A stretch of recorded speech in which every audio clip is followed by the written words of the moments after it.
आणि ब्रेक नंतरची बातमी आहे कोल्हेंनी अजित पवारांवर केलेल्या टीकेसंदर्भातली। मायबाप जनतेच्या टॅक्सचे हे पैसे आहेत, अजितदादांना हे सांगू इच्छितो असं कोल्हे म्हणाले। अजितदादांनी दिलेलं प्रलोभन आचारसंहितेत येत नाही का असा सवालही कोल्हेंनी विचारलाय। तर जाणीवपूर्वक काही लोक कोल्हेकुई पसरवण्याचं काम करतायत असं प्रत्युत्तर यावर मिटकरींनी दिलं। अजित पवार यांना बदनाम करण्याचा प्रयत्न असल्याचंही मिटकरी म्हणाले। मशीनचं चिन्ह असल्याचं माझ्या ऐकिवात नाही कुठलंच, पण मला असं वाटतं की माननीय दादांना मी फार नम्रतापूर्वक हे सांगू इच्छितो की हे जे पैसे आहेत ना, हे मायबाप जनतेच्या टॅक्सचे पैसे आहेत आणि निवडणुकीसाठी अशी प्रलोभनं दाखवणं, मग ही प्रलोभनं ही आचारसंहितेत येत नाहीत का हे सुद्धा माननीय निवडणूक आयोगानं पाहिलं पाहिजे।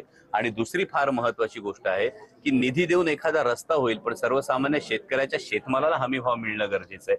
नुसता निधी, तोही जनतेच्या टॅक्सच्या पैशातला निधी देऊन मला वाटतं या धोरणांमध्ये दुरुस्ती होत नाही, म्हणून जनतेने ही निवडणूक हाती घेतली आहे। लोकसभेच्या निवडणुकीच्या तोंडावर आज इंदापूरमधील सभेचे जाणीवपूर्वक व्हिडिओ व्हायरल करून अजितदादांना बदनाम करण्याचं कट कारस्थान काही राजकीय मंडळींचं सुरू आहे। यामध्ये शिरूरचे खासदार अग्रेसर दिसत आहेत। आता दादा काय अभिनेते नाहीत, ते नेते आहेत, सर्वसामान्यांमधले आहेत, त्याच्यामुळे त्यांच्या भाषेचा नेहमीचा टोन तो आहे।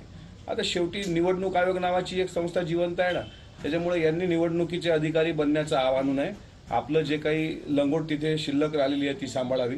कोल्हेकुई काही लोक जाणीवपूर्वक समाजामध्ये पसरवण्याचा प्रयत्न करतायत, मात्र या विरोधकांची तोंड काळवंडाला जास्त दिवस आता शिल्लक नाहीत।